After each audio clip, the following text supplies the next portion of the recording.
Louisiana Eats is brought to you with support from Louisiana Fish Fry, a staple of Louisiana kitchens for nearly 40 years.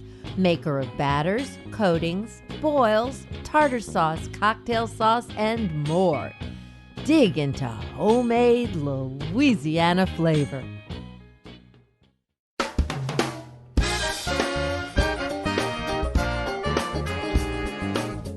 From our studios in the Southern Food and Beverage Museum in New Orleans, this is Louisiana Eats. I'm Poppy Tooker. On June 8, 2010, Louisiana Eats made its debut as a half-hour show on WWNO in New Orleans. No matter which way you slice it or dice it, 10 years is a long time and a lot to celebrate. Over the past decade, we've had the opportunity to meet hundreds of extraordinary people who live to eat and drink in our state and beyond. We kick off today's celebration with a long look back at some of our favorite interviews with people who maintain our traditions and create new culinary magic, all inspired by the flavors of Louisiana.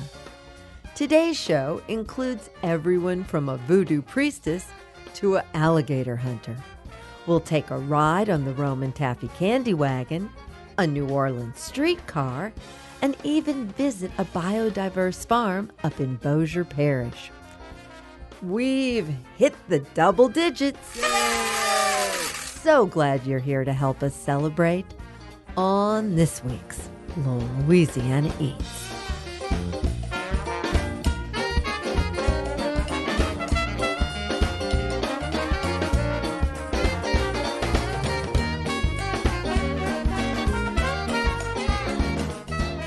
The first episode of Louisiana Eats broadcast on June 9th, 2010.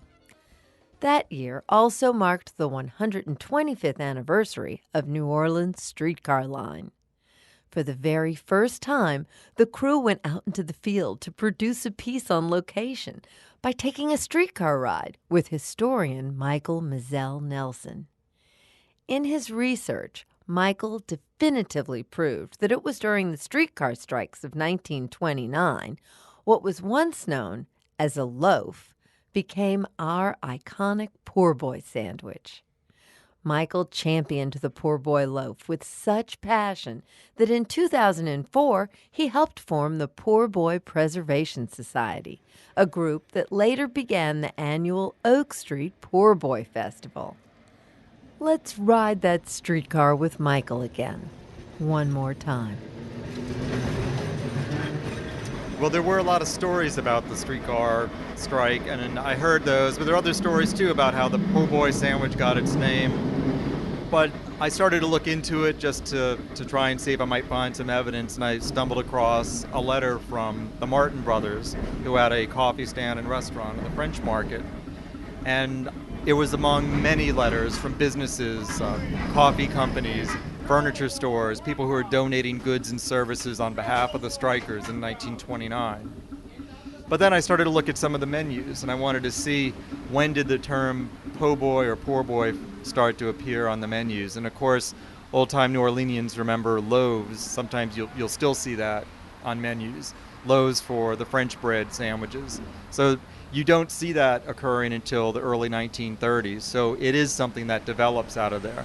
Now, it's the term poor boy and sandwich together. That's what happens after the strike. Streetcars were commonly used for food delivery, so how did that work? Well, it worked in a couple of ways. One, if somebody placed an order for groceries down the line, the grocer might come out, put a small box or bag of groceries, and offer a small tip, a cup of coffee or gum or cigarettes for the motorman and the conductor to stop at a certain point. There'd be someone waiting down the line. Pharmacists did the same thing if there was a special order and somebody needed some medicine right away. So it was sort of a delivery service that everyone might be able to use, and it was just part of the charm of the streetcar. Was food ever sold on the streetcars? It was in sort of strange circumstances. At the end of the magazine line, I have a wonderful story collected from a conductorette who spoke of people coming over from the Bachelor, some of the squatters who lived close to Audubon Park, and they might carry catfish through the gills and board the streetcar briefly and try and make a sale. And in a sense, it's kind of like a mini or a micro market. At the end of the line, people coming home from work, you might have people who are trying to sell produce from their garden, catfish that have been caught in the river. And so the most likely thing you'd see on the streetcar would be the newspaper boys who are allowed to board, ride for 2 blocks, get off, and then board again, the car going in the opposite direction. So you would see food that would be sold nearby, but you weren't supposed to eat on the streetcar. Okay, no eating on the streetcar, but just caught almost wiggling catfish, okay. Was there any food that was banned on the streetcar? Yeah, this is one of my favorite stories. I was interviewing Superintendent Janson, and Mr. Janson remembers that there was a regulation banning any sort of crawfish being brought onto the streetcar. You could bring crabs, you could bring, and then again, these could be live crabs caught out at West End if you're catching the West End car to go back to town. You could bring shrimp, but you are not allowed to bring crawfish. And I asked him about that, and his memory is that there was fear of some virus that caused the health department to say no crawfish. And yet he remembers that you'd have all kinds of, odors and water dripping from the baskets of crabs that were allowed on the car, but never any crawfish. Now, the motorman had some special privileges when it came to transporting food, I think. Yes, actually, one thing would happen, and this again is an example of how most of the streetcar barns, and there were 5 of them at one point during the height of street railways, you would live in the neighborhood, and if someone was working an evening shift, either his wife or sometimes his entire family or one of his children would bring some sort of hot meal and perhaps ride with their father going around the belt and get a chance to spend some time even while he was at work. Well, that brings a whole new reality to the family dinner table. That is a charming thing. Any other animals? Well, one of my favorite stories, too, is connected to the St. Claude line. And so, again, this would take people into St. Bernard Parish. And at times, some of the men would make deals with people who are raising cows and cattle. And in certain cases, if they had a big party, they might purchase a veal calf. And it would be living. They'd tie it up and they'd stick it under the longitudinal or beauty seats that people see at the very front, those long benches. And so they would actually take the calf back into the city, and they might take it to one of the neighborhood butchers, and then, essentially split the calf up. And so that's one of the more bizarre examples of food on the streetcar. Still a living, breathing calf, sometimes making sounds under the beauty seat. That's a wonderful story. Michael, thank you so much for sharing your streetcar food stories with us on Louisiana Eats. Oh, you're welcome. It's been a pleasure. That streetcar ride was one of my favorite moments from our first year, and part of what inspired me to write the book, Louisiana Eats, The People, the Food, and Their Stories, which was published in the fall of 2013.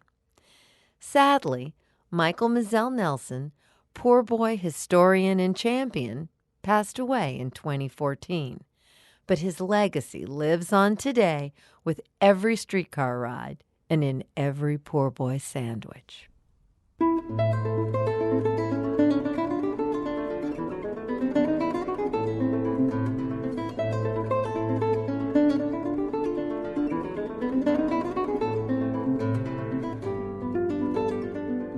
New Orleans voodoo priestess Miriam Chamani was a personal friend long before Louisiana Eats began.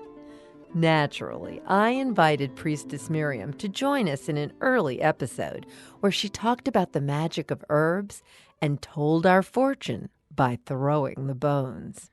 Well, the spiritual nature of herbs is what made the peoples have something natural to rely on when there were discomfort in their life, health, and the environment, and for fumigation, for having some aroma to eradicate the unsettled energy that the peoples of the 1800s was going through.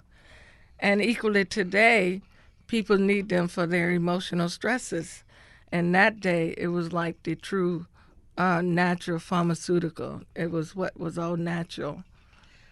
What are some of the herbs that you use, and what do you use them for? Well, the herbs I use come in many multiple choices, but I do have today, according to the different order or the different ideas or that is taking place at the time, whether it's people's health or their love life problems, and over the years, looking at the magical expression of the African peoples who practice what we call voodoo, or managing their life, their luck, and finding something to improve their fortune.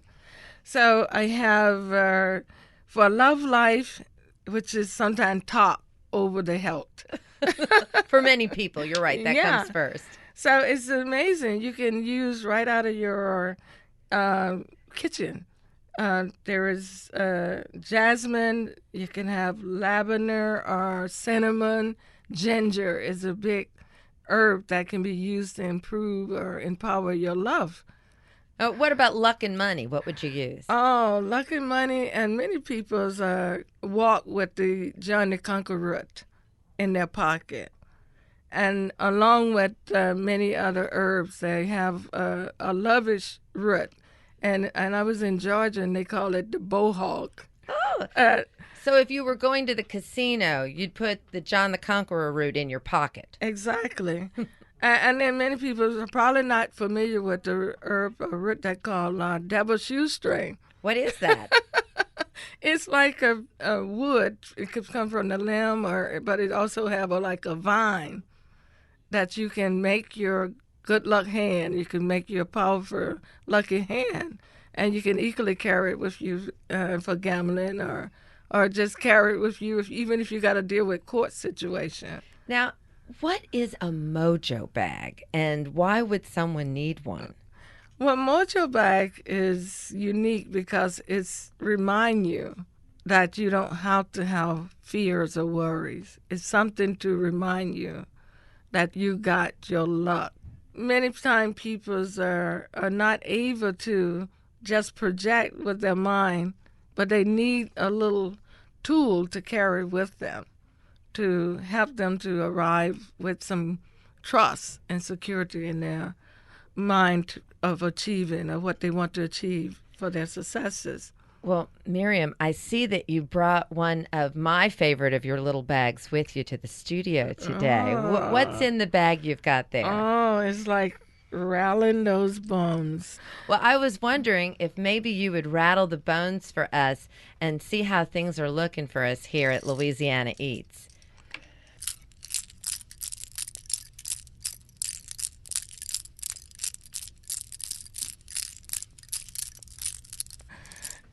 And just many times travelers will be going in and out of the villages, and they want to get a sense of direction. What's up and what's ahead of us now, my brother? And the old African priest will be sitting there, and he'd just be rattling his bones, and he why don't you just sit down here with me for a moment, so that you can see your wits before you get farther on up the road. And then the African priest would just, my brother, I think you should delay for a moment and maybe just sleep over here with me through the night. And then when you rise in the morning, then your future look bright, and you can go forward on your way. So, Miriam, tell us, do you think we're on the right track here at Louisiana Eats? I believe that you're on a very good wave of energy, and it's the time, and everything is coming now that we have reassembled, and restructuring our life is a great deal. But what is the greatest of the deal? Food is the substance that made us feel very assured that we could stand up and make this restructuring be in a greater, effective way. And food is the thing that first brought us together, and how exciting that it's brought us back together again. Exactly. Miriam, thank you so much for coming in to share your time and your wisdom with us here today. It is always a pleasure. That was Priestess Miriam Chamani of New Orleans Voodoo Spiritual Temple. Miriam is so magical that she too was included in my Louisiana Eats book back in 2013. Photographer David Spielman took portraits of each chapter's subjects, so you can see her there at her altar in the temple in all of her glory. In 2014, the Louisiana Library Association honored Louisiana Eats, the book, with their Literary Award of the Year, so you can still find it in libraries across the state. It's also available in bookstores and at poppytooker.com.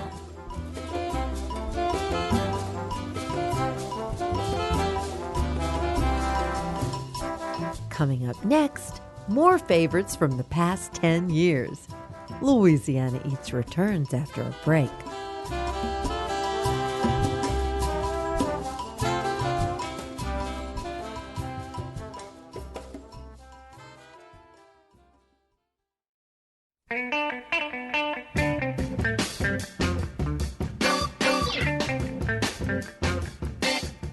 I'm Poppy Tooker, and you're listening to Louisiana Eats, edible content for Louisiana food lovers. Louisiana Eats is brought to you with major support from Camellia Brand, Beans Done Right, a New Orleans tradition since 1923, and from Ralph's on the Park, located on City Park Avenue in Mid-City. They're serving dinner Wednesday through Sunday with brunch on weekends. Dine inside or out with balcony dining available overlooking City Park's ancient oaks. Family-style dinners from Ralph's are also available Wednesday through Sunday for curbside pickup with a different theme each night of the week. To learn more, visit ralphsonthepark.com or reach them directly at 504-488-1000.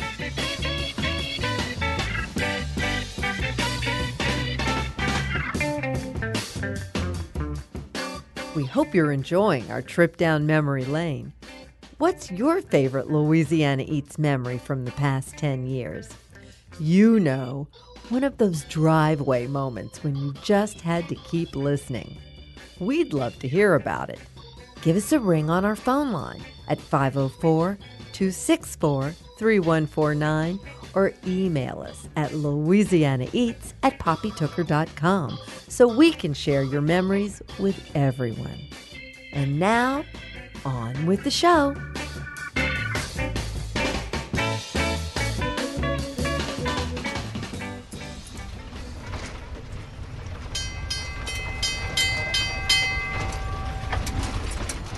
The ship bell rings, accompanying the sound of mule hooves on the streets of Uptown New Orleans. The Roman candy man is coming.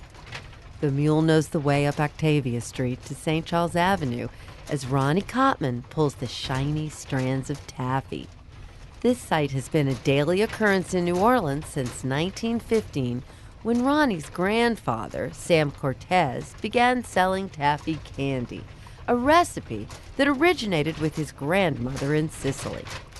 Every bit of the wooden cart is original, from the shiny marble surface that cools the candy to the big iron hook that holds the sticky mass as it's pulled again and again before being cut into lengths and rolled in wax paper.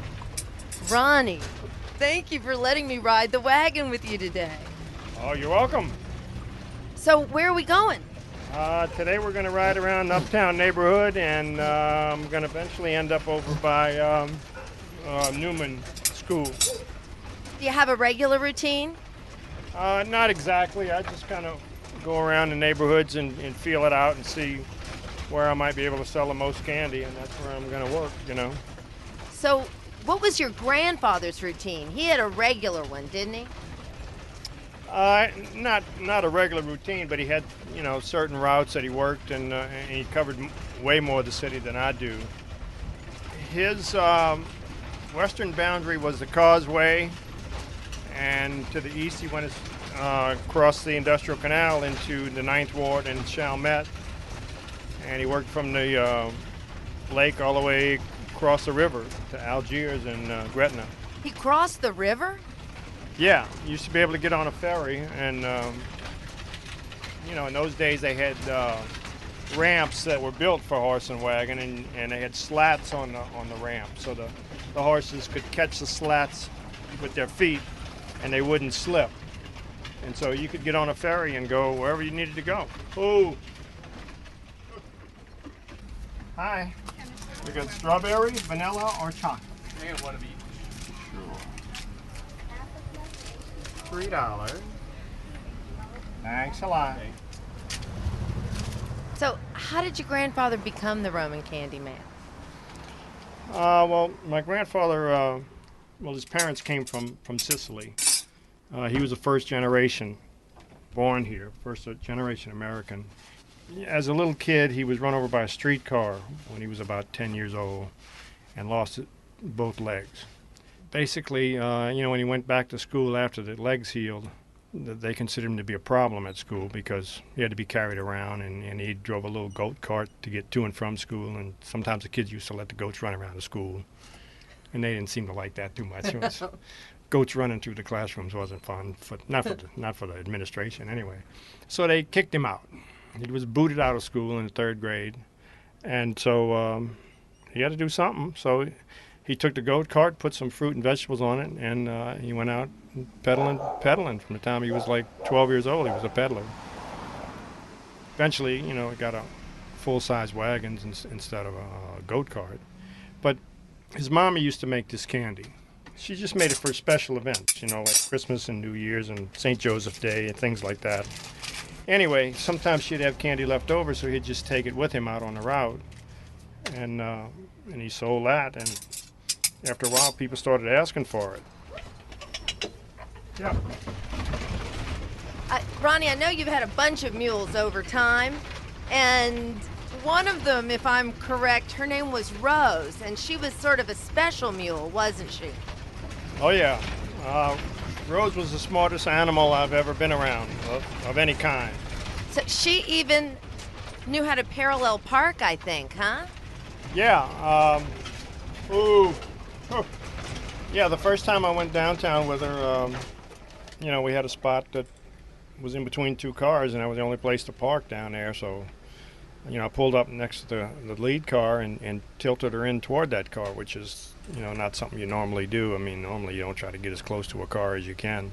And then I pulled the reins back and backed her up, and we kind of snaked on into the spot. And we get in the spot, and she's just kind of looking in all different directions, looking around and thinking, man, that was cool.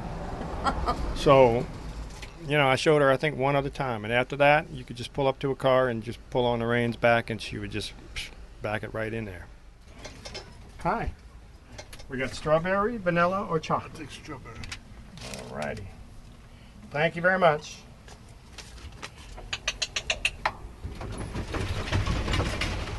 Ronnie, thank you so much for taking me on this fantastic ride. I have to confess, this has really kind of been a lifelong fantasy for me, a ride on the Roman candy wagon. Well, you're welcome. I know you've been waiting a long time for this. Ronnie Kotteman, the Roman Candy Man. You can find Ronnie in his 105-year-old cart rolling the streets of New Orleans from Uptown to the French Quarter. Order online and learn more at romancandy.com.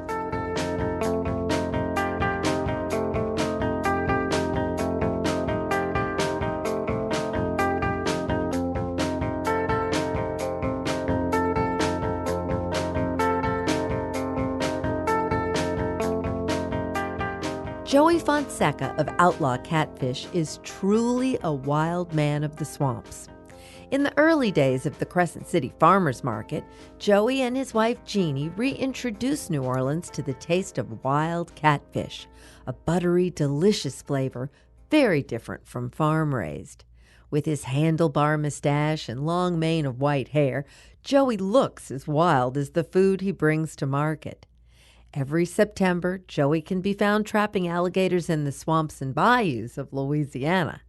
Here's Joey from back in 2011 sharing the fine points of alligator hunting in Louisiana.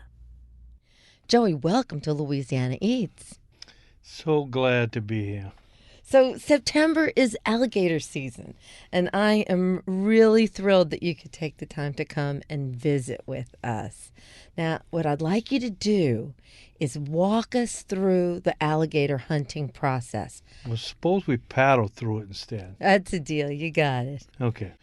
The state wants us to, of course, be honest, which that throws a kink in my plans, but nonetheless, honest, and they offer us 2 different ways to catch alligators, basically. They prefer you use the hook and bait method, being less loss or possibilities of loss. They don't want to lose these big prime leather bearers. So what's the bait? There's feet, hands. Stop it. Of course, we're talking about chicken. Really stinky chicken, right?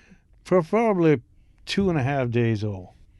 Once we're satisfied with the placement of the bait, we'll exit the scene, drift off into another area, set another one. We're going to do this 35 or 40 times, depending upon how many tags we're going to fill and how fast we want to fill them.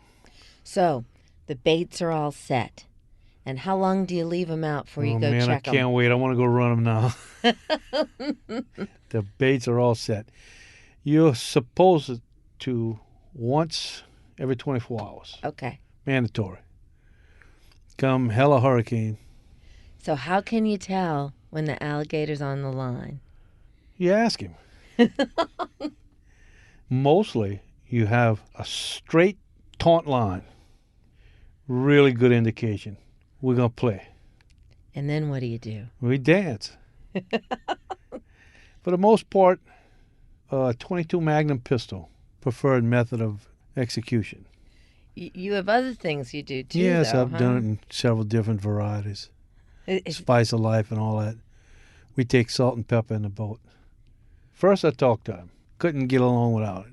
If he has to meet his maker, let's be polite about it. Speak to him with a rifle. Speak to him with a hatchet. Gets a lot more fun that way. But it's the blunt end of the hatchet that you use, right? Correct. You give him a little headache. To say the least. And that would be really good because then there's no hole in the hide. True. Okay, so you get that alligator and you dispatch him by some method or another. And then you got to haul him in the boat with you. We flipped him in the boat. We tagged him because immediately upon taking, you tagged the animal. Now we can rock and roll to the next line. And then you get your truck full of big old dead alligators eventually. Bloody mess. They move from the boat. I love it. So you move them from the boat, from the pirogue to the back of the truck, and then what happens? Depending upon what's happening, we take them straight to the cooler, cool them down for 6 or 8, 10, 12 hours. So you want rigor mortis to set in for you, Depending on what's going on, I want to cool the hell out of them. Like I am right now with the cooler broken, I've already had to lay them down in a pirogue and cover them with ice and water, which it also does a really good cooling effect. Not long after, the animal stiffens up a little bit, some rigor mortis, I'm sure, and it makes it easier to skin. Skinning, fleshing, salting. Back in the cooler and or freezer.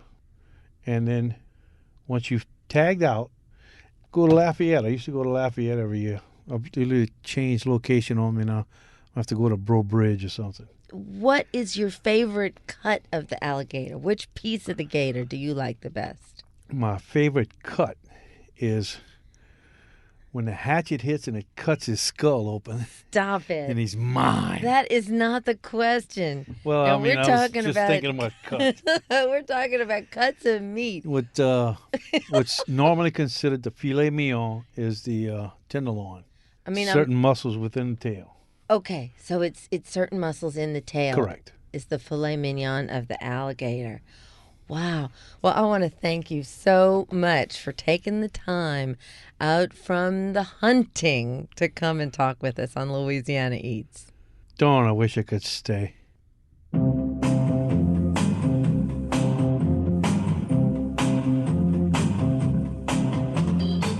That was Joey Fonseca of Outlaw Catfish, my favorite alligator hunter.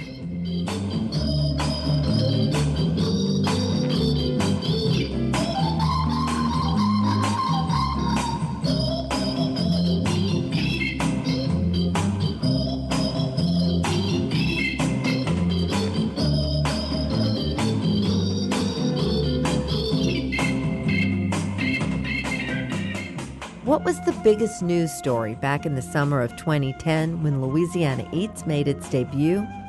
Stay tuned, and we'll answer that question when we come right back.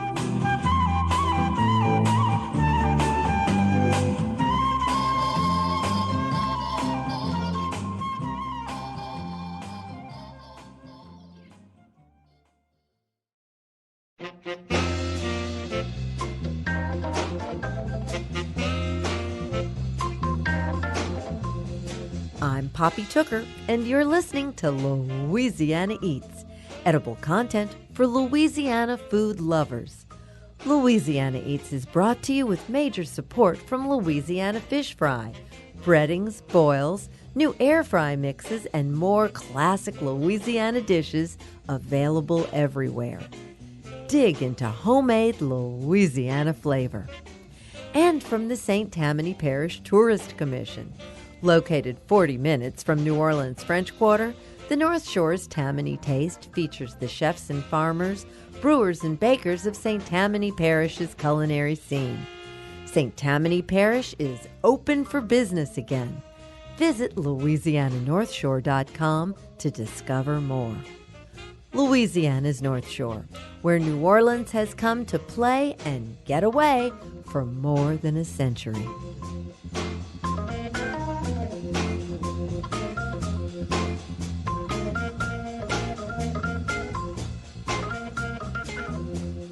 Here's this week's culinary quiz question, brought to you with support from Popeye's Louisiana Kitchen.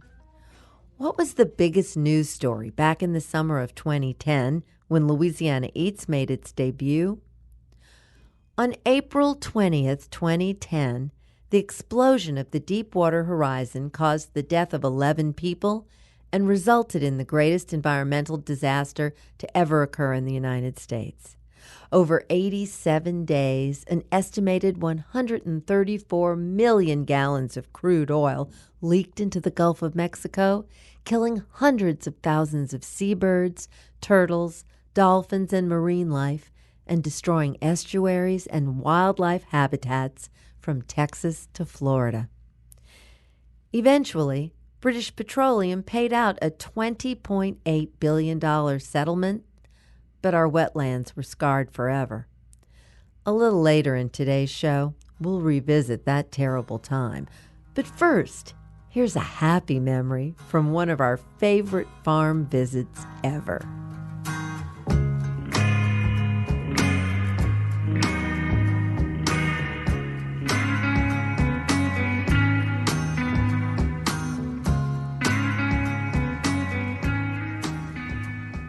If I start focusing on money and wealth building, I think I'll neglect the principles that are going to build it the right way.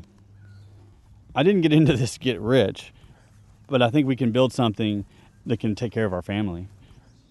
That's Evan McCommon on his family's land, Mahaffey Farms.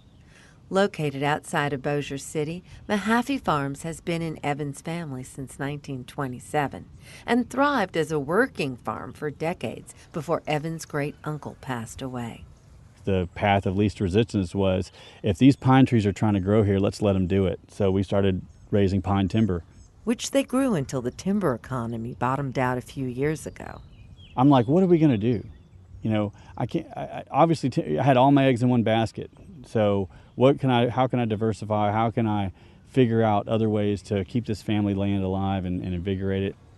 Evan started looking for solutions and found that the most diverse farms were usually on savanna pastures.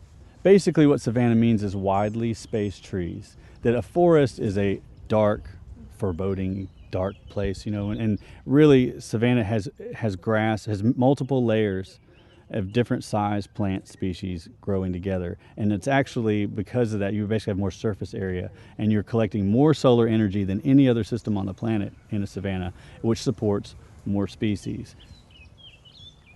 There's the three major environments of forest, open land, and water. And where the three of those come together is where you're going to have the most abundant life. So we're trying to create as much of that as possible. And the savanna is the most abundant life-producing system we can mimic in nature. Evan modeled his North Louisiana farm after Joel Salatin's Polyface Farms in Western Virginia. You may know Joel Salatin from The Omnivore's Dilemma and Food, Inc. Joel offers internships for aspiring farmers at Polyface Farms, and Evan was fortunate to have studied there with the legendary farmer. I'm not bashful about saying I copied everything exactly almost. The way I built my pens, the way I built my Eggmobile.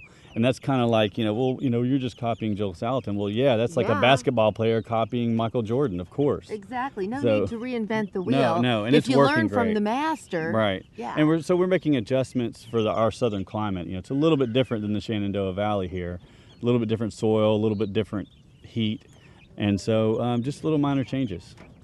One of the big things he's adopted is a group of movable pasture pens for his chickens, known as chicken tractors.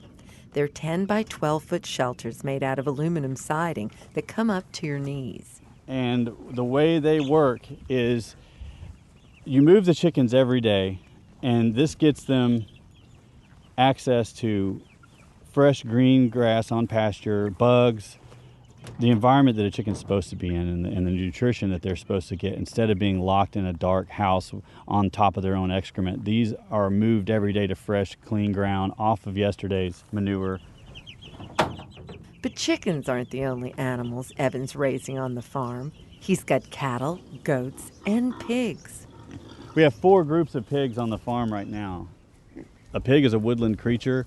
They are exceptionally good at putting them in the forest and turning the soil over and creating just the right amount of disturbance to invigorate.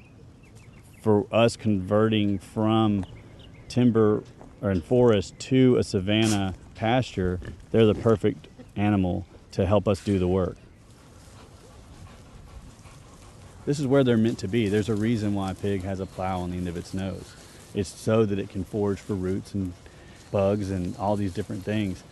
I like flavor in my food, and raising things on pasture and letting the animals get to maturity. A 300-pound pig rather than a 200-pound pig actually develops a better flavor over time, especially when you finish them with acorns or on pasture with real green forage and real food instead of just corn.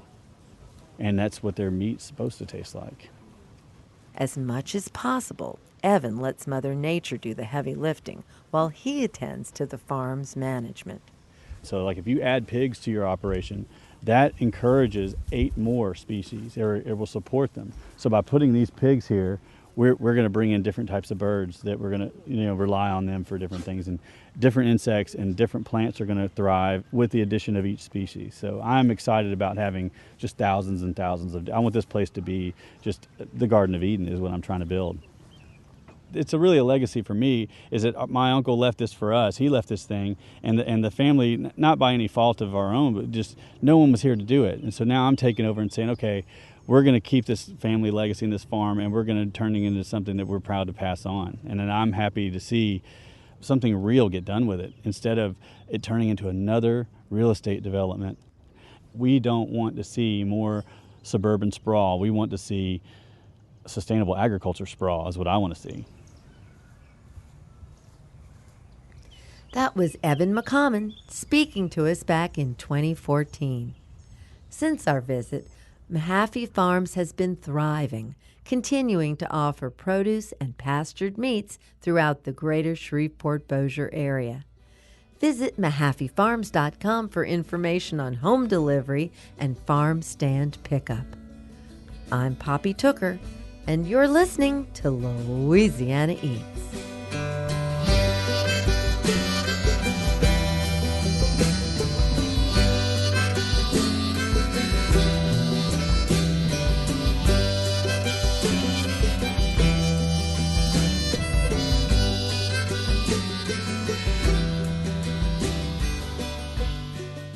Looking back over the last 10 years, it's wild to think how this whole thing got started. Over a year before the show actually began, I was approached one day by my dear friend Diana Pinkley while shopping at a Tuesday Crescent City farmers market. At the time, Diana served on the board of WWNO. The station was just beginning to switch over from an all-classical music lineup to local programming. Diana asked me that day, "How would you like to do a radio show?"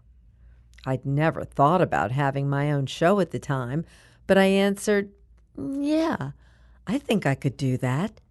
She smiled and said, "Good. I just pitched the idea to the board, and I think they'll be calling you." That is how Louisiana Eats became the first local programming on WWNO. Sadly, we lost Diana to cancer in 2012, but I'm forever indebted to both Diana and her husband, John Pope. During a memorable conversation in the aisles of the Contemporary Crafts booth at the Jazz Fest that year, it was John who suggested we call the show Louisiana Eats. I'm Poppy Tooker. Welcome to Louisiana Eats. I'm a native New Orleanian with a deep and abiding love for the food culture of my home and the people who maintain our traditions. I really didn't know what I was getting myself into, but I learned pretty quickly when plans for the first episode had to be scrapped to address our seafood situation following the BP oil spill. The deadly explosion of the Deepwater Horizon rig touched off an environmental and economic crisis in our region that simply had to be addressed. So, our first episode focused on the effects of the spill on local seafood purveyors and chefs. It's just remarkable to me how the voices you hear on that show evoke voices of the food industry today, 10 years later, as the COVID-19 pandemic grips America. Our first guest was oysterman Wilbert Collins, who explained he'd been harvesting oysters in the Gulf for 60 years. When the spill had reached Louisiana's coastline, the 5-generation family business was forced to shut down operations. I mean, we was working, and then when the oil came to Grand Island, the state shut us down for fishing. And there's a month I didn't go to work. My company's been paying bills that whole month, and I don't have a nickel coming in. And that's a disaster for the company. Like a lot of small business owners then and now, Wilbert expressed frustration with the uneven response to the crisis. This here never happened to us before. We don't know how long it's going to last. Everybody want to save the fishermen and the birds. But everybody else, the contractor, the state, the government, they all getting millions. But the fishermen's getting only pennies. Chef Frank Brightston also has old Louisiana roots, something you can often taste in his delicious food. In 2010, he was running 2 restaurants famous for seafood, Brightston's and Charlie's Seafood. Invoking Hurricane Katrina, Frank talked about forming plans to help him get through the oil spill. I have a page full of Plan Bs, but there's no doubt that to be successful as we move forward through this adventure, you have to be very creative and very flexible, and we hope to be able to do that. We'll get through this one way or the other, but there's a lot of uncertainty in the future. And so, once again, we are experiencing adversity. And once again, it makes us appreciate the good things in life. We count our blessings more and more each day. And so that's always the silver lining, if there is one. After Katrina, Frank came up with his own motto to help make it through that unthinkable time. You could find it at the bottom of his menus and in the signature of his emails. It read, "Rebuilding New Orleans, one plate at a time." I asked him in 2010 if he had a new rallying cry following the oil spill disaster. Well, I've been working on that, Poppy, and I've been formulating my statement to the world. However I get it out there, I don't know, but I have two-part statement. One is save America's coast, because this is not a Louisiana problem. This is America's problem. And the second part of that is I want my life back. Things were going pretty well. You know, here in New Orleans, 2010 was really start off with a bang. Yeah. And business has been good. The city's riding high spiritually. And as a people, we were really on the cusp of a new renaissance. And we are. And then this thing happened. But we have to find a way. There's so much uncertainty involved with this that I think we all have to be patient a little bit. But we also have to be, as I said, be very creative in how we formulate our lives going forward. No one was expecting these words would prove so true again today, a decade later. Since the coronavirus shutdown, I've spoken to many people in the food industry who've expressed similar frustration with this moment and who pined for their lives before the pandemic. In today's situation, we're all having to be creative in finding ways to formulate our lives moving forward while counting every day's blessings. Earlier this week, I called Frank to ask for his thoughts on our current situation, an update for 2020. He told me he'd think about it and get back to me. A couple of hours later, Frank emailed me this statement. "I've always said that in the restaurant business, food is our medium, but it's a people business. I miss my people. On a slow night, my wife Marna will tell me to take the night off, but I don't. I want to be with my staff. I want to schmooze with our guests. On the grill station in our kitchen, there's a sign that says, 'Happy Place.' My kitchen is my happy place. I want my life back."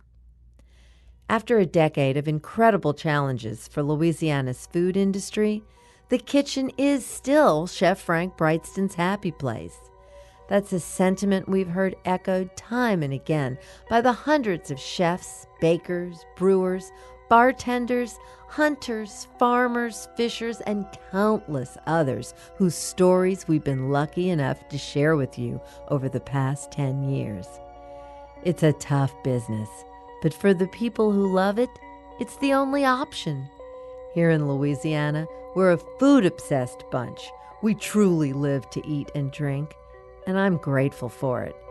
In fact, I can't imagine living anywhere else.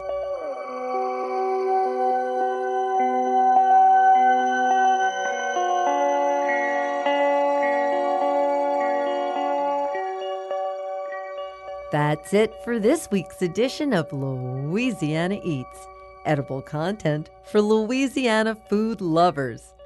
Although Brightston's remains closed for the summer, Frank has spent this time working on his very first cookbook, which is now available online at brightstons.com.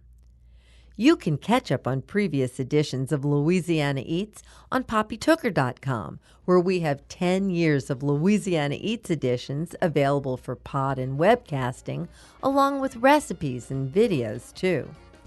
Louisiana Eats is made possible with major support from Popeye's Louisiana Kitchen, Louisiana Fish Fry, Camellia Brand Beans, and the St. Tammany Parish Tourist Commission.